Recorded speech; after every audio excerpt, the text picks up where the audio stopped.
Hi, this is Tim Clark, the End Times Matrix News, coming to you live today with the Wheel in the Sky presentation that Chris is going to be doing for us. And you tune in tomorrow, we have Anthony Patch joining us with some earth-shattering news that you won't hear anywhere else. So we'll be on tomorrow with Anthony, ballpark around 12 noon Eastern. If we get all our stuff right, but that's about the time. So today we're going to do about a 1 hour show on Wheel in the Sky, Fallen Angels, and Cern. And Chris has quite an elaborate layout for us that I'm sure everybody will enjoy. And we'll go ahead and kick it over to Chris and let her go ahead and get started. And then I'll chime in whenever you want me to ask questions or anything. Okay, go ahead, Chris.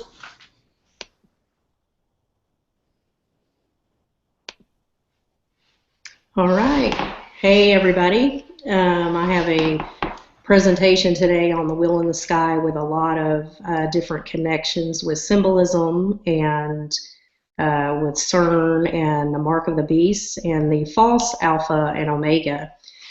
I just wanted to put some information out there. A lot of people has left comments asking and emailed asking about our web pages, and there they are, and below you'll see them too.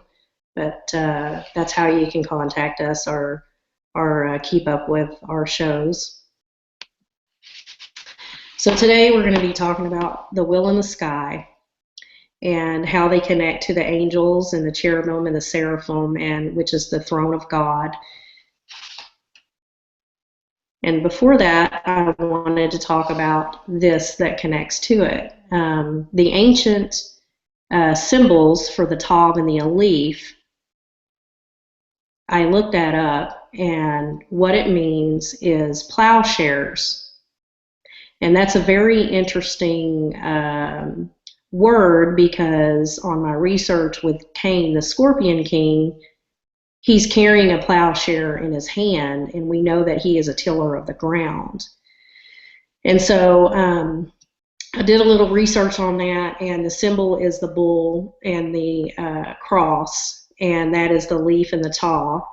And it does mean plowshare when you put those two together. And it means the in English, L in Catalan, V in Czech, die in German. L means Saturn and the bull. And so this is a picture of Namar, which is Cain, in 3117 BC with the Aleph plow here. On our last show, or a couple of shows ago, we went over this here, what this symbol means, the angels, which is Yahweh. There's a lot of angels that are moon angels. Yah means moon, and a lot of fallen angels are in reference to Yah. And also Jehovah, and they are actually meaning to Saturn. And we went over the Shin and all those symbols. We don't have time to really go over all of them today like we did last time, but they're in our previous shows. This is the Aleph symbol spelled out. It spells out to the number 26, which is the number value of Yahweh. And here is another symbol here when it's in this symbol here. It means Elohim, which are angels, because Yahweh is an angel. And here it's written with El Hey Yam, which is El's son, and Mot is his son, which is Enlil, also in Hades. And Yam is Poseidon in the abyss, which he's referred to as the sea. And so here's the Aleph symbol, that it starts out as an ox head in different, it's also an eagle in Egyptian also, and it turns into this letter here. So it's A in English and N in Hebrew. Here it is sideways like Cain was carrying it. So one thing I wanted to show today was that the plow also is called the Pleiades, which is Ursa Major, the bear. I researched that and realized that there's so many connections to the Pleiades, which represent Saturn. Orion represents Mars, and in the Bible, when you translate those letters and the verses, I'll show you in a little bit, but Plow is, those symbols, the Alpha and the Omega, which is the false Alpha and the Omega, and this goes along with the Kabbalah. And by no means am I teaching Kabbalah. I follow Jesus Christ, and these are things that we expose so that way people can understand that these are things that have been hidden from the mainstream in order for them to carry out plans and do things that they want to do in these end times. So that's why I'm bringing these things up and showing these things today. So keep in mind the Plow is the Pleiades, and this is also the leg of the bull. And I'll go into more detail on that. Here's Ceres. This is the planet, or the dwarf planet, that was coming into our solar system. And this is what she means in the mythology, is the yoking of oxen and plowing, the sowing, protection, and nourishing of the young seed, and the gift of the agriculture to humankind. And this is Dagon. He's also connected to the plow. It has something to do with the harvest, I know. With the here is the sickle, and here is Demeter. She also is Ceres, and Rhea, which is the female counterpart of Satan, which he represents Saturn. And so this is what this means. The sickle is the leg of the bull, and the sickle means the plow. In Egyptian, it's kofash, and it means sickle, leg of the bull. In Hebrew, it's shin, which is the letter shin that's on the teflon that the Jews wear on their head. And this is the leg of the bull, and it's in reference to Set, which Set and Horus, they're a split deity, but they're also one deity. And we went over a lot of these things on our last show here too, with Ptah and Isis being one deity. That has to do with the resurrection of Saturn in the Egyptian, but in the Greek, it's Mithra. So later on, they did Mithracism in the churches. This is where they wear these certain hats, and this is Castor and Pollux, the Gemini twins, and they look a lot like Mithra. But I wanted to say that Arcturus is the zenith star of the Hawaiian Islands. He represents Enlil, and he's the protector of the Pleiades. And I just found that interesting because of the meaning of it, which I want to get more into. Arcturus means ash, it meaning the constellation of the Great Bear. This is from its migration through the heavens. And here are some verses about the Pleiades, which represent Saturn. If you translate the Bible words, that's what they mean. And Orion is Mars.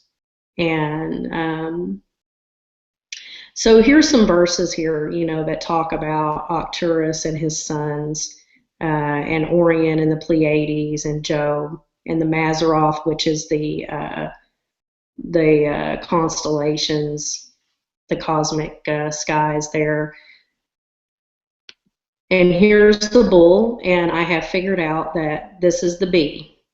The bull, the Pleiades and the Hyades in the bull, and these are the antennas, and this represents the bee. And it's interesting because Cern just got this bee award for the best Twitter page. This is a award for Cern. And here's another picture showing the Pleiades as the leg of the bull. And here's some more scripture. You copy this or write it down, but these are more scriptures about Venus. And Venus is Lucifer. He is the fake morning star. Jesus is the true morning star, and he is God. And I know that Satan wants to mimic the Lord, and he wants to be God. But here's just some more verses in regards to the planet Jupiter and Venus and Baal, which is El, and he's Yahweh. He is the husband of Asherah. There's a lot of ancient artifacts that have come up with text showing Yahweh is Asherah's husband. And here is another in reference to Jupiter. Jupiter is the main focus because the Vatican put up a Jupiter statue. There's Jupiter temples, and that's the Mithra temples are in honor of Jupiter. The Pillar of the Boatman from the Celtics is in honor of Jupiter, and it has Cernonus on it, which he is the stag god that's the keeper of the gate of Hades, and Castor and Pollux, which are Hermes and Apollo.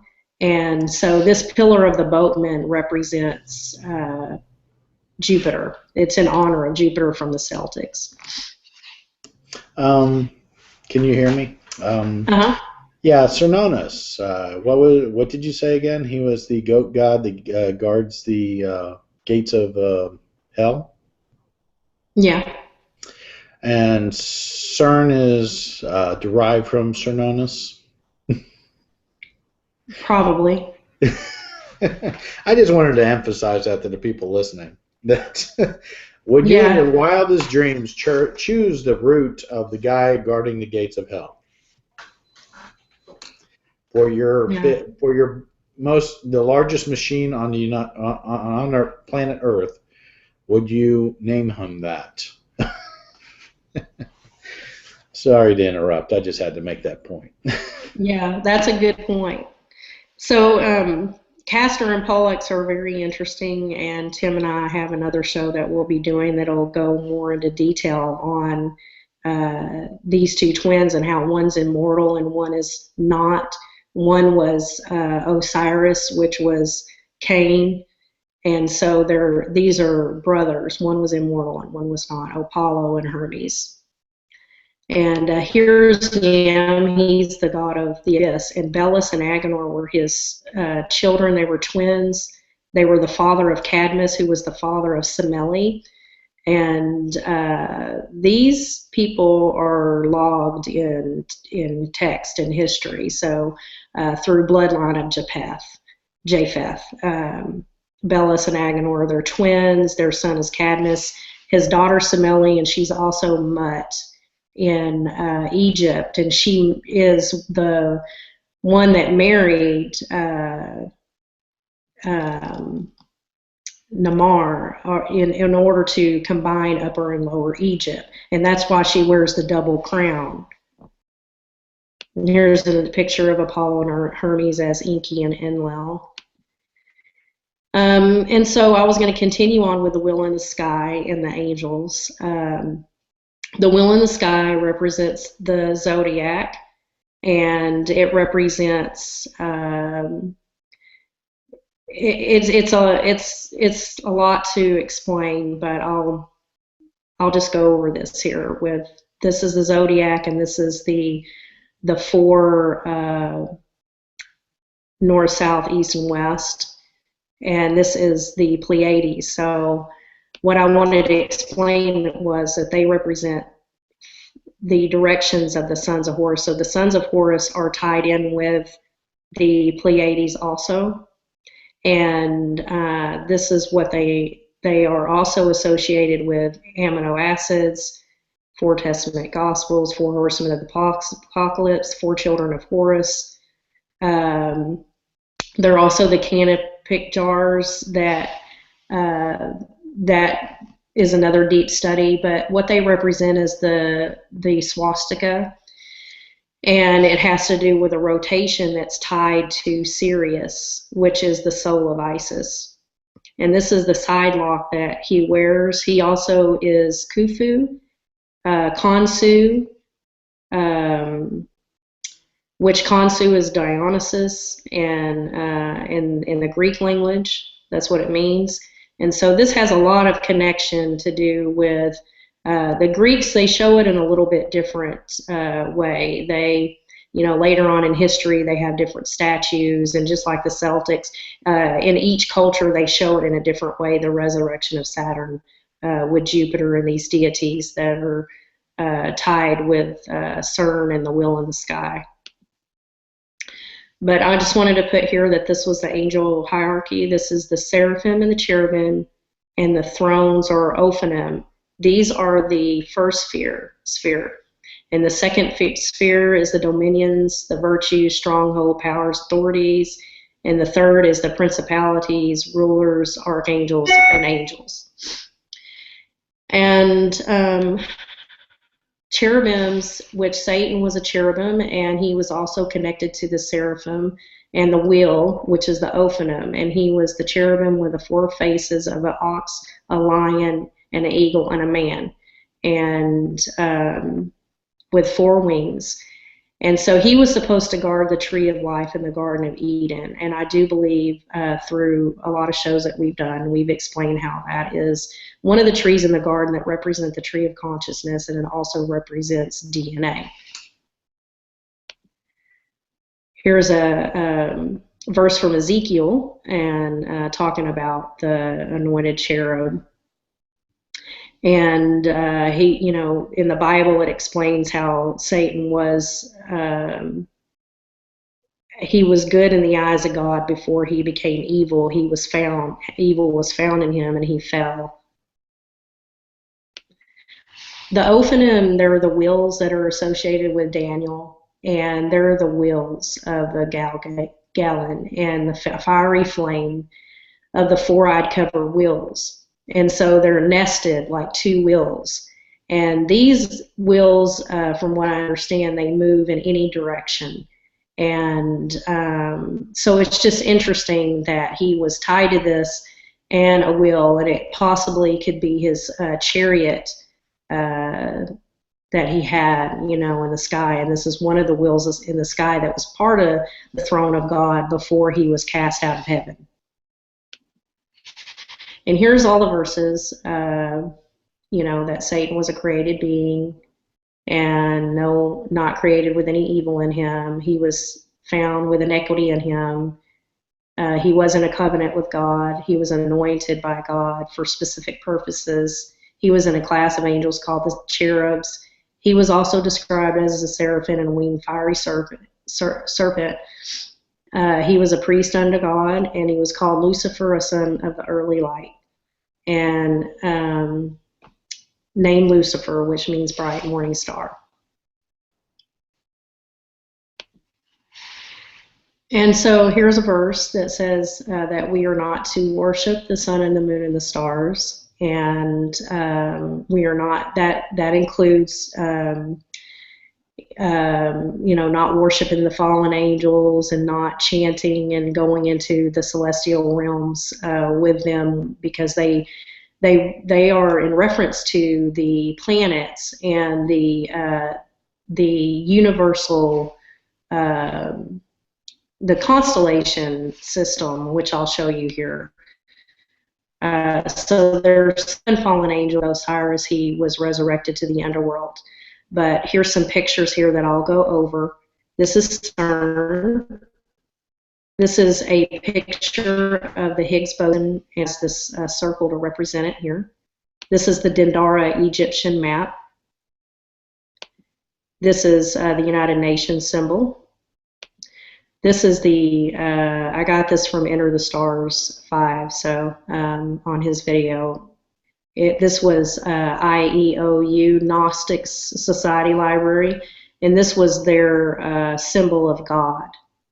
And I thought it was interesting because it represents the universe and the planets and the constellations. So when we're shooting a bow and arrow at that target and we hit the bullseye, what does that mean? I don't know. I'm just the center of the wheel. I'll show you the wheel. Here's the wheel. This is this represents the phallus and the other part, Isis and Horus, the connection in the middle for the wheel. And so the wheel represents the Kabbalah tree. The wheel represents this top of the Ankh, which Shiva dances in, and she holds the lightning bolt of Poseidon, and Jupiter. It's the same thing. And this right here is Mithra. This is the same as the primordial egg of Egypt and the Ogdoad and the 8 that represent the constellation. They're broken out into 12. So 4 souls of Horus are 4 up above and 4 below: Osiris, Set, Nephthys, and Isis. So these 4 deities are the 4 souls of Horus, and they also represent 3 spirits, which is 3, 6, 9, 12. And then 12 times 12 is 36 deacons in the constellations. And so all of that adds up to 666. I think that picture, if Anthony, I think, commented, it represented a cell also. That Yeah. if you look at that, it's a cell. It does look like a cell from when you did biology with the, interesting. It's totally interesting. Here's Mithra as a lion. He has a goat on his back, but you can't see it. Usually this has a cross on it to represent the 8. When you pull the cross up, it turns into a pyramid. So the Giza pyramid represents 8, as above, so below. And this is Mithra with the hat. He looks actually just like Ganymede, which is the cupbearer of Jupiter. And he also looks like Pollux and Castor. See how they had the hats too? Those were the old Jewish, well, I won't say old, because the Egyptian had skull caps, and they did too. That represents Jew. You know, it made me think from our previous show when we were showing the phallus hats on the old statues, that this is just a more modern version of the phallus hat. It's changed, morphed down into this shape. But it's still, you could tell it's still related to those old phallus hats that we had talked about. Yeah, they represent being Jewish, and they wear them when they pray, from what I understand. But yeah, there's all different kinds of hats, but they do mean the same thing. This is kind of what the sun is the center of the egg, and that's what they call they call it the primordial egg, which is an electric force, and that is how Mithra was supposedly born from a rock with a hat on, and which is interesting because some rocks, like the Giza Pyramid, has live elements in it, and it's like a computer. And even the Stone of Scone, which Queen Elizabeth sits on, has an evil spirit in it, and when the rightful owner sits on it, it screams out. So all the rocks, and that's why, a lot of cultures will say that the land has spirits in it, or these rocks have spirits, or, this mountain has the rainbow serpent spirit in it. And they say that because a lot of spirits dwell in the stones. And so I just think it's interesting that they referenced him being birthed from the cosmos from a stone, from a primordial egg. In Thoth, he was an ibis bird. So I find that interesting with that connection, because he is also represents the Ben stone, which Ra manifested himself in at the top of the Giza pyramid. You can also see the symbolism in the last Noah movie with the rock monsters that they had in that, the Gnostic symbolism of the being encased in rock and then the spirit burst force out of it. And, I think that's connected with some of this Gnostic belief of matter and spirit. Yeah. This is the tower, or it's not the real picture, but it's a picture of the Tower of Babel, what someone imagined it to be like. And it did, there is records of the measurements of it and everything, but it was never finished. And so it's a circular spiral motion, kind of like the Milky Way galaxy. And it was it represents the planets and where they are and where the sun shines in certain places in it, just like the Dendara temple and all the temples that they had, in history. They would build them a certain way, and they would do the stretching of the cords ceremony, which they first did with Ham. Kamakezwe, I forget how to say his name, but he's a pharaoh, was the first pharaoh. They did the stretching of the cord ceremony, and so we know Nimrod was from his bloodline, and he wore the clothing of Adam. So it's just interesting, that we see Thoth as Seshat wearing the leopard prints. And then we see Shiva and Kali, which they represent Thoth as well, wearing the leopard print. Mm-hmm. And they're one deity, and then they're dancing in the Shiva ring. But Hathor and Thoth also did Dance of the Cosmos too. And the Cern machine has actually, Cern has glass plates in it, and it's a musical instrument. It's not just something that has the particles in it, or finding the God particle. It has glass plates in it, and it's like like the old Egyptians we've explained before, how they had tuning forks and all those things. Mm-hmm. And I used to know a lady that was trained in playing the glasses, and she would play them for me. With the different levels of water in them, and come up with all these amazing sounds. And that I didn't know they had that incorporated inside Cern also. Yeah. Yeah. Here we have, Isis represents Venus and Lucifer too.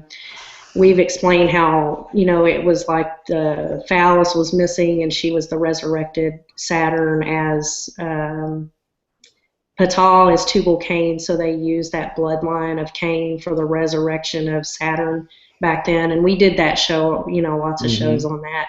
And mm-hmm. then she has the electric box on her back. So I just kind of wanted to mention that not to confuse everybody, because this is the same thing, Mithra, and they, a lot of cultures picked up these magic books of Thoth and the Book of the Dead, and they worship Jupiter, and they do it all in different ways. So this is when they have the Mithra temples. Anyone can find that they're the temples of Jupiter, and that's who they worship. And this eagle represents Jupiter.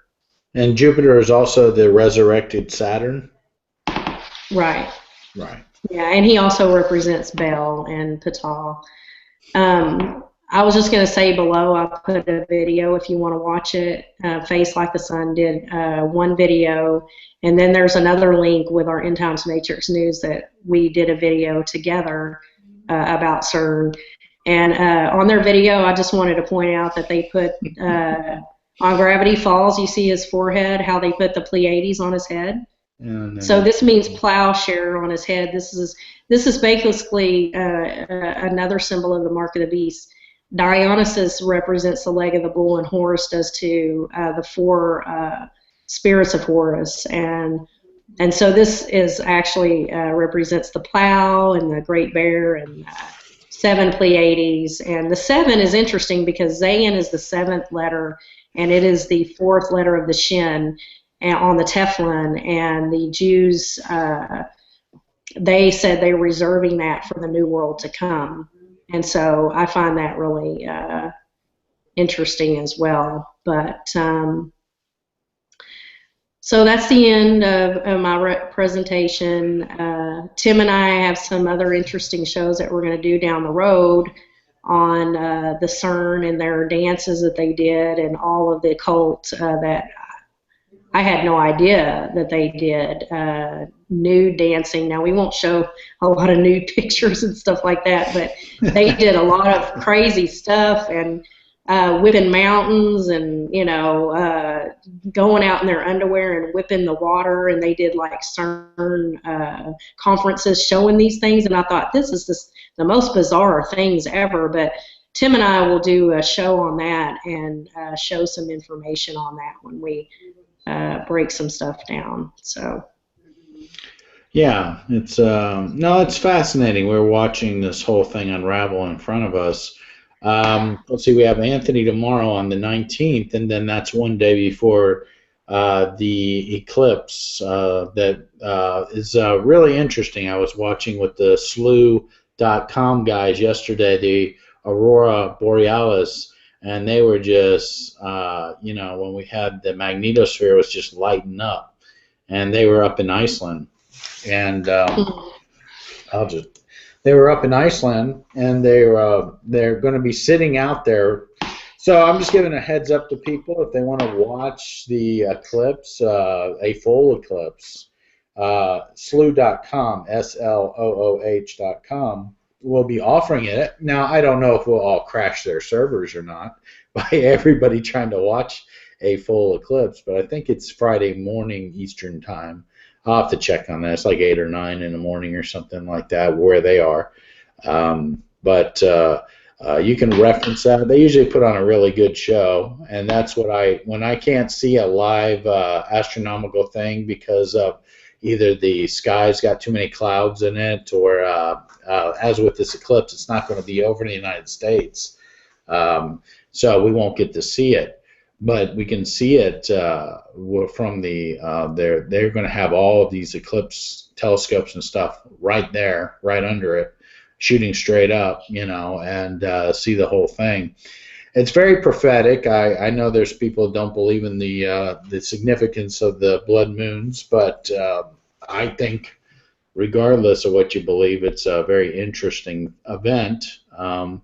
And we've been looking at March as with this. I know we sent around the link of the Agnolia festival as of the 17th, which was a martial festival celebrating Mars, and we noticed that it corresponded with Mars and the with all this Putin stuff going on and going to DEFCON 3 that we were following also. We didn't do shows on that, but the point is that we potentially are in a wartime situation, very rapidly escalating. And considering that the political scene with the hostility between Russia and the United States, Obama and his hostility with Netanyahu, and and of course our economy, the dollar. It's a very volatile time, and we're trying to do as much as we can in a short period of time. So the future shows coming up, I have some stuff on end times revelations, and my perspective has changed on a few things that I will share with you when we do that. Of course, we have more Cern stuff, and tomorrow, of course, Anthony's going to present something that nobody else is talking about on the internet. And we're also going to clear up some CERN-related questions since everybody's involved in CERN mania right now. So Anthony will field the questions on how to clear up some of the CERN confusion with what's going on based on their timetable and the experiments they're running. And I think that'll do it for us today. Yeah, he definitely has some breaking information, and it's going to be a really good show tomorrow. So I hope everybody can watch it. Okay, well, thank you very much for watching this, and join us with Anthony Patch as we go over the breaking news tomorrow on the 19th. Thank you.